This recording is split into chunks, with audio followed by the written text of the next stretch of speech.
Welcome to the Tea Parlor. I'm Gus. I'm Madison. I'm Lucas. And I'm Cam.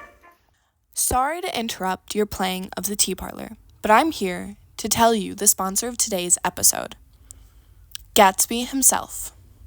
The elusive Gatsby is the talk of the town. Word on the street is that the ever-introverted man is having a party.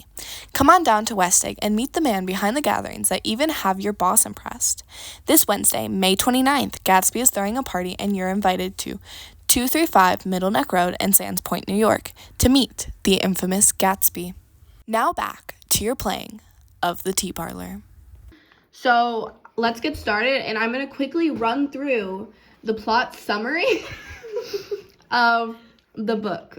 So first we kind of start off, we're meeting Nick, and that kind of just happens, and then he goes to tea with Tom and Daisy and Jordan, and then we find out that Tom has an affair with Myrtle. Continuing on, Nick goes to the Gatsby's party, meets Gatsby, and then Gatsby is like, hey, help me make Daisy my side chick. Even though for him, it's main chick. But then they have tea, and Gatsby does his whole spiel on, she doesn't love you. But Daisy's like, yes. Wrong. Exactly. And then they go for a drive, and, well, Daisy runs over Myrtle. And then Gatsby takes the blame. And it's like, it was me. Anyway, continuing on. And then Tom is like, no, my side chick. No. I want Daisy all to myself if I can't have Myrtle. So then he's like, hey, Wilson, which is Myrtle's husband, you should, like, kind of kill Gatsby. But, like, egging him on. So then Wilson goes to Gatsby's house and shoots him in the back, and that's where the story ends. Okay, so we're gonna talk quickly about Kairos, which is time and setting.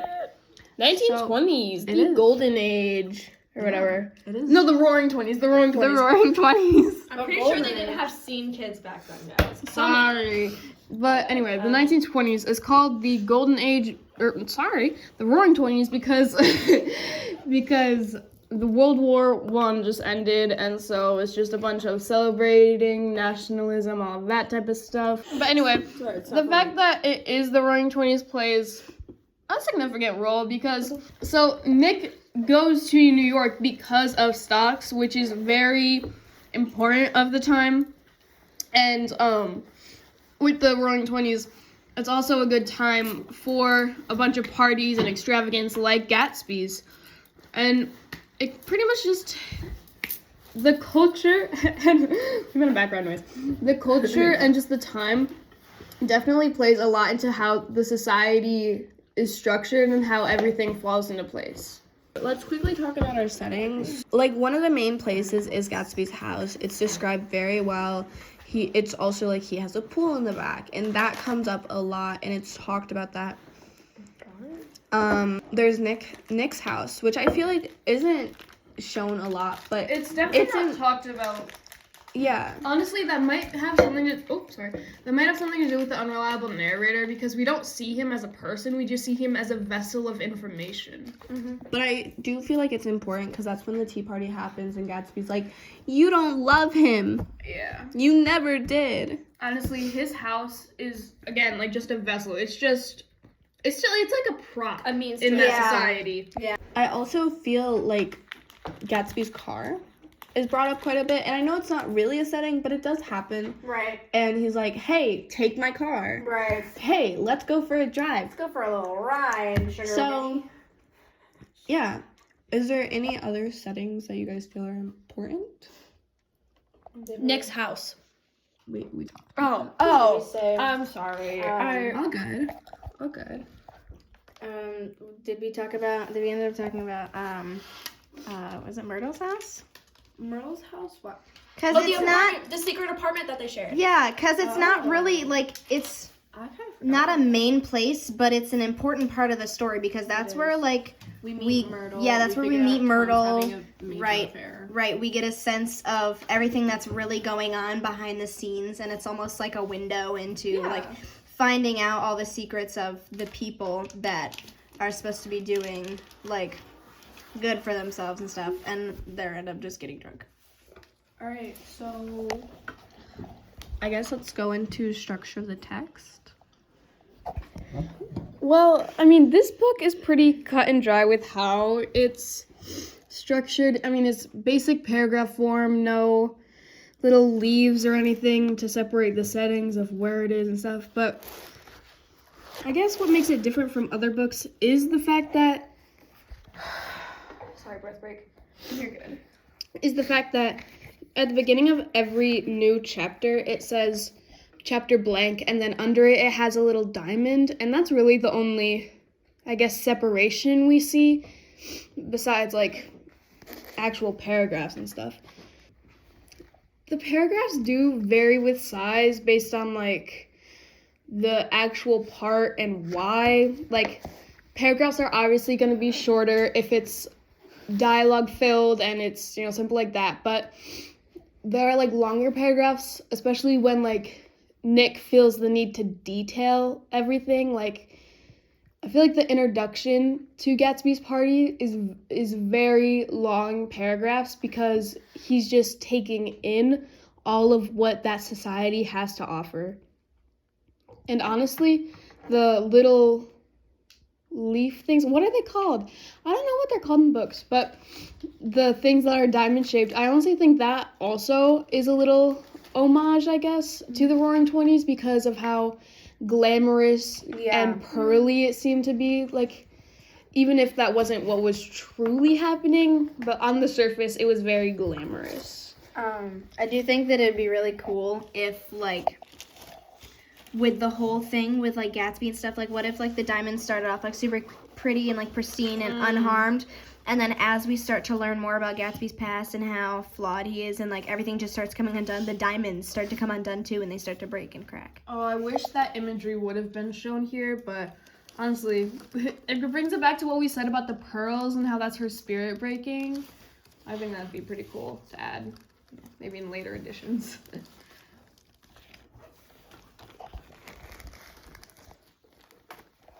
All right.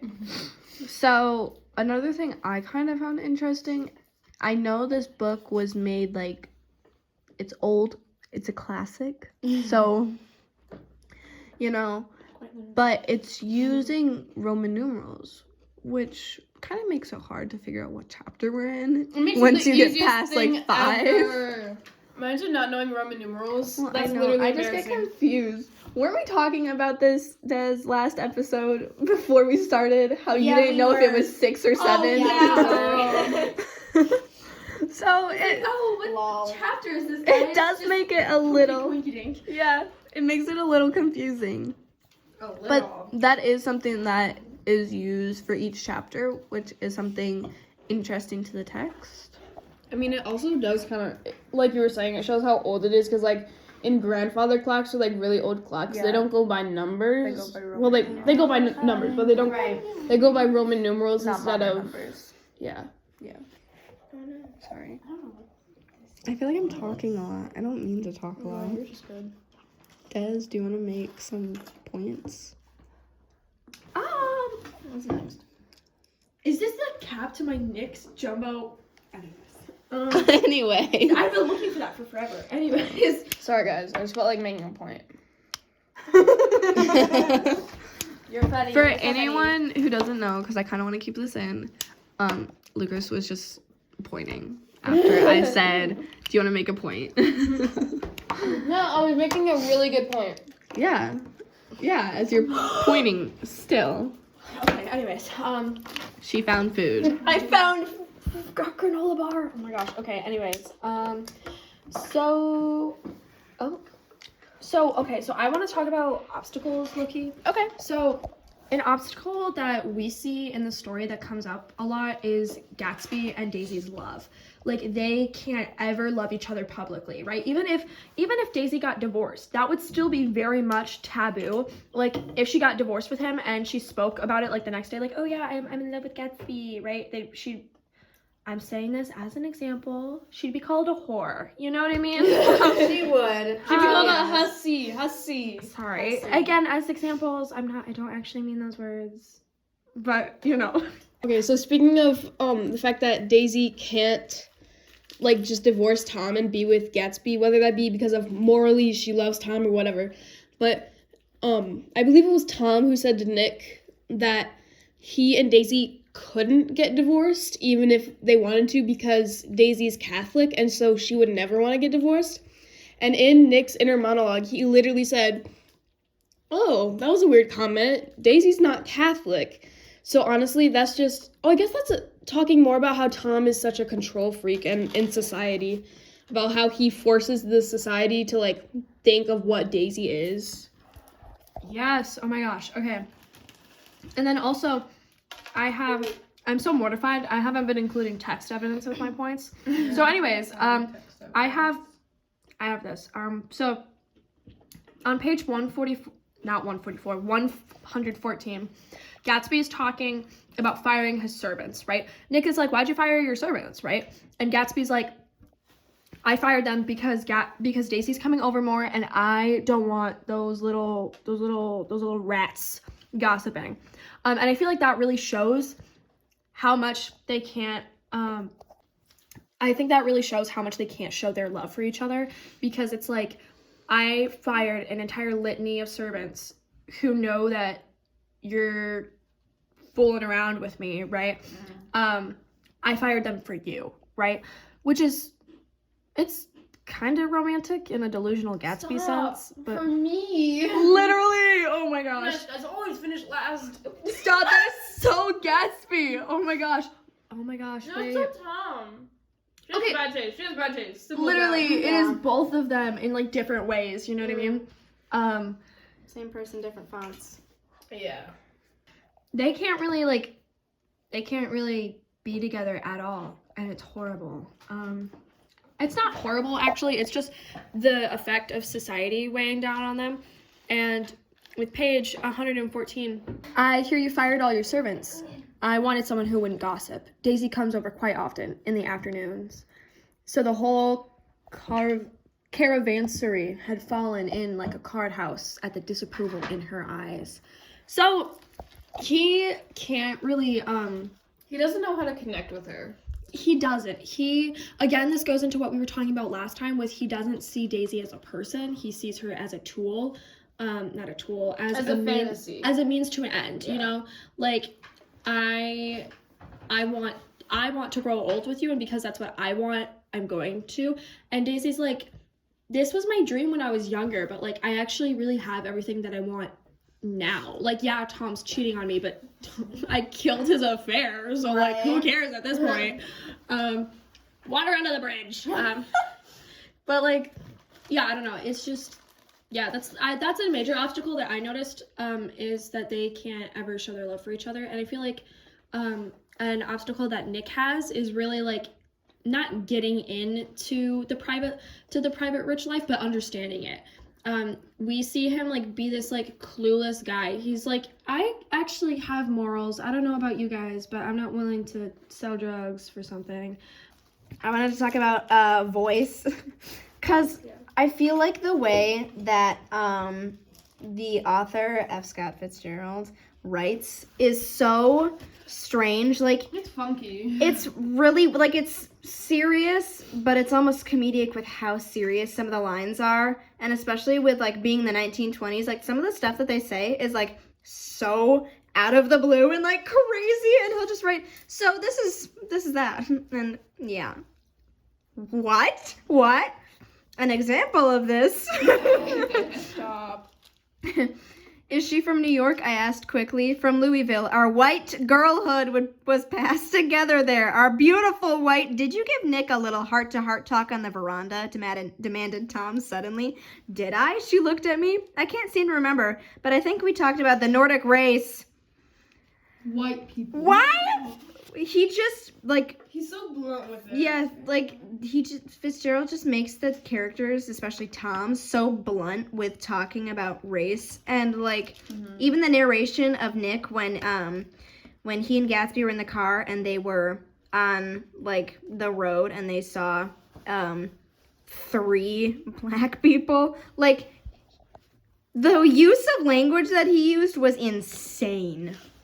Yeah, like there's definitely racism in there. Absolutely. We don't know if that's F. Fitzgerald or the characters or just the times, because like there are a few counts of this. Like there's the Tea Party when Tom is like, white people are better. Thank you, Des, for that.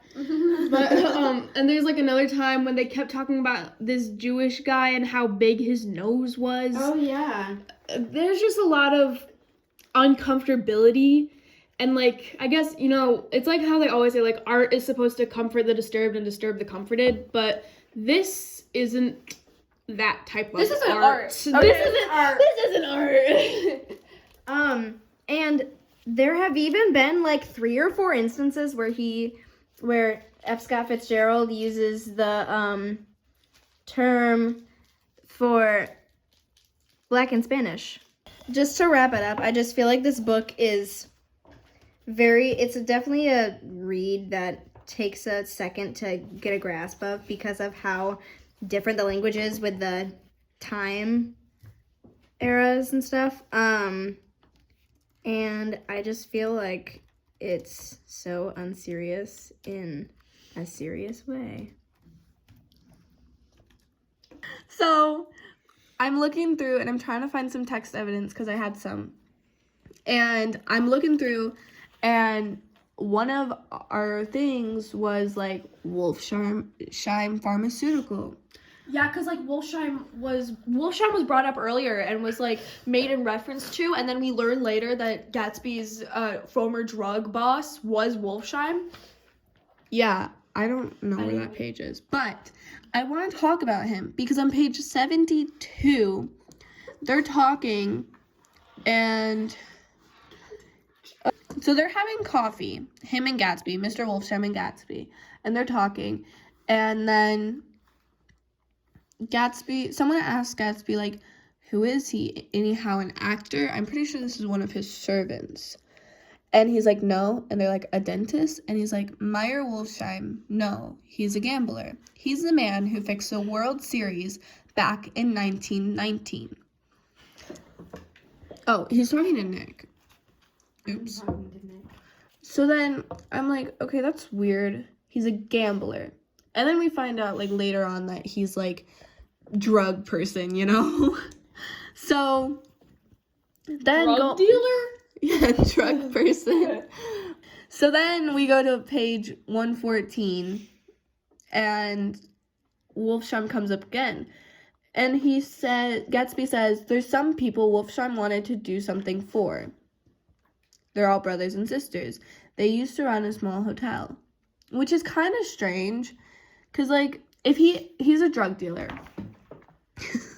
Anyway, if he's a drug dealer, like, obviously, if someone did something, like, if he wanted to do something for someone, then why would, like, there has to be a reason. Because if you're this, like, bad guy, you're a gambler, you're a drug dealer, all of this stuff, why would you just go and buy someone, like, a house? I thought you were just gonna Buy someone? I know, like, whoa! I was like, oh, We okay. just got off the race talk. No, that's not a connection, really. That's more of a curiosity, I'd say. He's brought up so much.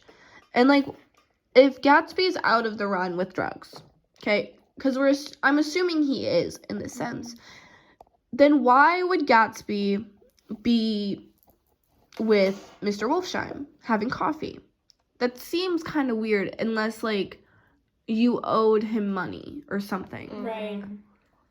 Like that. Is Gatsby in debt? No, I thought Gatsby was like friends with Wolfsheim. Like he was in the drug business. Well, yeah, because it's almost like a mentor-mentee situation. It's a cycle. Oh my gosh, the cycle's repeating. Okay, so first we have Wolfsheim and Gatsby, who is very much like Nick and oh my god, they're foils. Like, not they're foils, but their relationships to each other are foils. That works, and we need to talk about that. Wolfsheim and Gatsby in the same relationship that Gatsby and Nick have. Gatsby is very much this, like, oh my gosh, I'm so unprepared for the world and I need help with it, and I don't know what I'm doing, and I'm penniless, and I really want to make money for this girl that I'm trying to, you know, get back into my life before it's too late. Spoiler alert, it was too late. Anyways, Wolfsheim's like, okay, great, let me help you, right? And so then they go through this whole thing, and so when Wolfsheim talks to Gatsby later, and we see that interaction in the book, it very much comes across as like, oh, this is my old mentee who actually like made it his way in the world and is actually like relevant now. And it's very much the same. It's almost the same way with Gatsby and Nick, because Nick and Gatsby. Yeah, what's up? I feel like Gatsby's just clinging on to the person who he wants to be. Like, if that makes sense. Like, in the beginning, or like in the beginning of Gatsby's story, like, didn't he like run a boat with a guy or something? A boat? I said it in the movie or something. Like, he was left. No, did that not happen in the book? I feel like it did. I don't remember anything about boats. Yeah. I only remember like them talking about boats as he was looking at Daisy in the green light.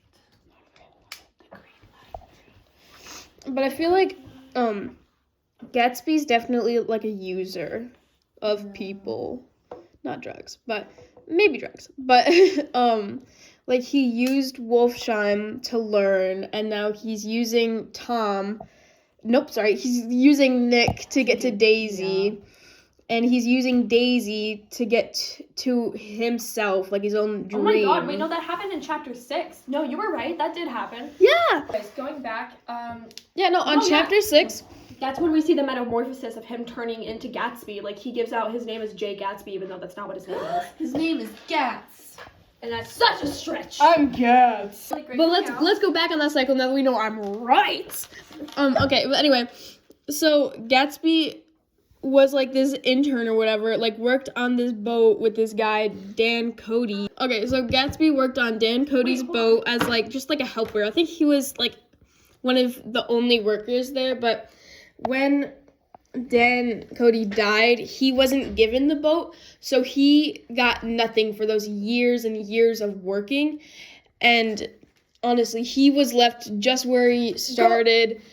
He was penniless. He is penniless, and then he meets Wolfsheim, and then he grows in that other empire, and then he still needs more in his life for some reason, and so he goes to Nick, and he's like, invite Daisy to tea, don't tell her I'm there. So he uses Nick to get to Daisy, he uses Daisy to get to himself, in the sense that he needs that fantasy. But even if they ran away together and were happy, I think Gatsby would not be happy with that life. Like, he needs more. Like, Gatsby just needs more and more and more. He is such a greedy person that he can't just stop at, like, looking at the lantern. No, he needs to touch Daisy. He can't just stop at touching Daisy. He needs to hold her forever. He can't just hold her forever. He needs to have this lavish lifestyle. He can't just have this lavish lifestyle. He needs, like, he just needs and needs and needs, and he can't stop. I'm going to talk about some themes, because I just found something out. So we keep bringing up how, like, his name's not actually Jay Gatsby. It's not. He changed his name. From James Gats. From James Gats to Jay Gatsby, which I feel... Psycho? But, okay, so I'm going to go into appearance versus reality really quickly, because that's a big thing. With... I don't know what to call him now. This is so weird. With Gatsby, he's talking... James Gats. That was legally or That was really, or at least legally, his name. That was page 98. Did he just want a cool nickname and he changed his name to be the nickname? Is that what happened here? He had changed it at the age of 17 and at the specific moment that witnessed the beginning of his career. Oh, the transformation. And he was on the yacht. And he was working on the yacht. Which I feel was how, when he started getting into the real world, and he started probably getting into, like, drug business and all of that stuff and gaining his wealth. Like, when he first started that, he changed his name. Yeah. Because he wanted to appear greater. Because I'm going to be honest, James Gatz does not sound good. No. But Jay Gatsby? Oh, it's like oh my gosh, oh my gosh, it's like the theory that celebrities with more unique names get more popular quicker because they're more recognizable. He did that like for publicity. And I want to bring an appearance versus reality just at this moment, because the reality is Gatsby is really James Gatz, and I almost want to say, like, you can see that more once he gets with Daisy. Yeah. He's Delulu, but, like, he's more down to earth. Delulu, and unfortunately, it was not the Solulu. Yeah. But then, that's the reality of him. But the appearance is, he's all wealthy. He's flaunting his wealth. Okay, so yeah, there is a theme of prosperity versus lack thereof, because Nick very much does not have this wealth, but he almost like gets put into it. And we can see the contrast between Gatsby and Nick. Nick actually has connections with other people. He has a job. He has friendships. He has value. You know what I mean? He has family. Yes, he puts value to a lot of things, and he has people that value him. Gatsby has no one. Like, yes, he throws these parties, he throws these ragers, but honestly, if Gatsby just stopped throwing these parties, he wouldn't matter anymore. He's lonely. That's all I wanted to say. Yeah, okay. He's lonely. He's so lonely. You look lonely. I can fix that. I love love. Okay, there's a huge theme of love because everyone loves each other. Are you done? Okay, sorry. Done. Okay, so final thoughts on prosperity versus lack thereof. Gatsby very much doesn't he doesn't have prosperity in the sense where he doesn't have people to count on. And Nick very much is the opposite of that. Like, they're both rich in opposite ways. Nick has friends and family and connections, right? Well, not connections. He has friends and family that he can count on, and Gatsby is just wealthy, and those are two different things. Anyways, yeah, that's my final thoughts. You want to talk about the stupid cheesy Valentine's Day stuff? Fine. Going to page 110. His heart beats faster and faster as Daisy's white face came up to his own. He knew that when he kissed this girl and forever wed his unutterable visions to her perishable breath.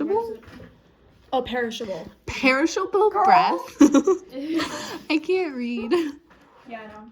I did it whole. His mind would never roam again like the mind of God. Again, why is he comparing himself to the mind of God? Because he's delusional and he thinks he deserves everything. God complex. So he waited, listening for a moment longer to the tuning fork that had been struck upon a star. What'd you say? I said I feel that to the God complex. I did that. So Like tuning when it's a tuning fork that's struck upon a star, I feel like that's kind of like it's figurative language of some sort. A tuning fork upon the star could honestly be like just a little bit like the star's his dream, and the tuning fork could be like anything that's wrong. Like the tuning fork, like it ripples, it has effects, it makes loud sounds, like. And so I feel like because the tuning fork upon the star was the literal sentence before he kissed her, I feel like that could be like he's waiting for the consequences of what he knows is gonna happen, but he needs that star. It's celestial, it's fate. He is entitled to it, he feels like. Romeo and Juliet. Yeah, we're not bringing other units into this, man. Hold on. I'm gonna quickly refer this, alright? So he knows, like, what you're talking about. He knows something bad's gonna happen if he's with Daisy. Yeah. But at that moment, nothing happens. Just like how Romeo gets with Juliet.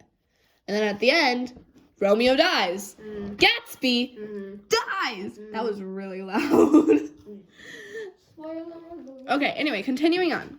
Then he kissed her. At his lips' touch, she blossomed for him like a flower, and the incarnation was complete. Like, with the way it's saying, like, at his lips touch, she blossomed for him like a flower, and the incarnation was complete. Like, I feel like she's comparing, like, he's saying a lot of, like, sex symbols. Like, blossomed like a flower. Like, that's, like, the innocence or, like, the virginity. Like, if you, like... In every single, like, book where they imply that, they use that same kind of verbiage. And I feel like this is just, like, Scott Fitzgerald being like, hey, they really, really, really, really, really want to be in an intimate relationship, you know? Oh. He's not acknowledging the fact that Daisy has a life. Like, she has kids. She, not to be crude, but she does not have her virginity. Like, Yeah. but he's so blind to that he is like, she blossomed like a flower. I feel like that could talk about it a little bit. Love. That's what I was talking about. Love! This book is a classic. But if you were to put it into, like, a genre now, that's not a classic. Romance. It's a historical romance. Yeah, it's fully, like... You just, like, sink down, you're like, Yeah. It's fully, like... romance, you know, like... Oh, it's a drama. That's what it is. Drama! Probably, yeah. Yes, it's a drama, Because 1000%. it's a little bit of like a novella. Yeah, like a it's telenovela almost. Yeah. Okay, Because the twist. anyway, continuing on. It's very tame. It's, like, it's so weird. I just made such a weird noise. No, you didn't. I heard it. No, it's in your head, girl. It's in my head, okay. No. Okay. But it's like, okay, Tom is in love with Daisy at first. And then he's in love with Myrtle. And then Nick's in love with Jordan. And then Gatsby's in love with Daisy. Is Nick in love with Jordan? Yeah, they have, don't they kiss? Yeah. Yeah, they kiss. So many people kiss. I can't keep them straight. I don't think they're in love, but I do think they had feelings for each other. You know, they're I kinda think like, they at least are interested. I feel physically. like if they were like nowadays, they'd be talking. Right, they'd be in the talking stage. Yeah. They're a situationship, definitely. Anyway, so it's very much like everything is surrounded by romance, and it's also like marriage and affairs. Right. And that is the whole story. Yeah. It's that whole Love is Blind. It's also Yes. like, I would almost say, not a motif, but like maybe a motif. No, motif wouldn't work, would it? Well, it's a symbol that's reoccurring. Symbol or theme that's reoccurring. So yeah. Okay, it would work as a motif. Yeah. It's through the whole story. From the very first chapter to the very last chapter. On like the literal first page, Nick says that Nick says like this is literally the first thing you read. Like it's not like a paragraph after. No, this is the first sentence. In my younger and more vulnerable years, my father gave me some advice that I've been turning over in my head ever since. Whenever you feel like criticizing someone, he told me, just remember that all the people in this world haven't had the advantages that you had. He didn't say more, but we've always been unusually communicative in a reserved way, and I understood that he meant a great deal more than that. I feel like it's not foreshadowing, but it's like you can tell, like, when he met Gatsby, he probably thought, like, oh, this man is so grand, he's so great, he probably had such a good upbringing. But then you peel behind the curtain and you realize he has no family, he has no money, he has no dreams, he is a shell of a man. Yeah. Oh, that's so sad. No, but like that's Yeah, I honestly don't care about him though. It's a somber but accurate way to describe it. Like it's just so. He's looking for a piece of himself Yeah. in other people and in other things. Okay. We're going to talk about connections. So, talking about like that, Tom is like wanting Daisy. Yeah. And it's weird because he's like a child. And it's like, I have this brand new toy, which is Myrtle. And he's like, I love this toy. But then he's got his old, stingy toy that he's like, ew. But like, not saying. Right. Not saying Daisy's that. But you know, that's Daisy. And then, and then it's like, someone else comes up and is like, oh my goodness, I want to play with this toy. And then Tom's like, no, it's my toy. It's like he owns a toy. And Right. that's Daisy. So it's kind of like, you know, a little weird. Yeah. Oh, I did want to say, Tom is almost like he has like attachment issues almost. Yeah. But like, I want to say in the sense of,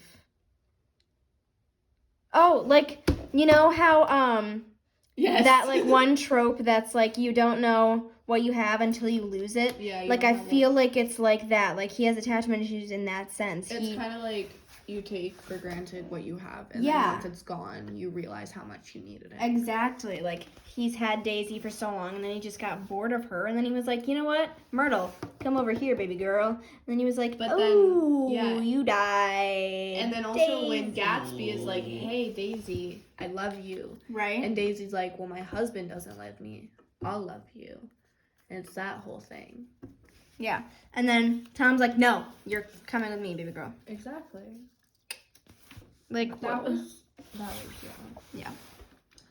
I don't really know if that's a connection or not. Oh, well. But I feel like it It's- is because you're right. you're taking Tom from the beginning and you're connecting him with the ending. Right. And let's talk about big and small details really quickly, and let's go into our game. So a big idea is the murder of Gatsby, and like that whole thing, murder of Gatsby and Myrtle. So Myrtle dies due to car crash. Gatsby's party is also a big thing.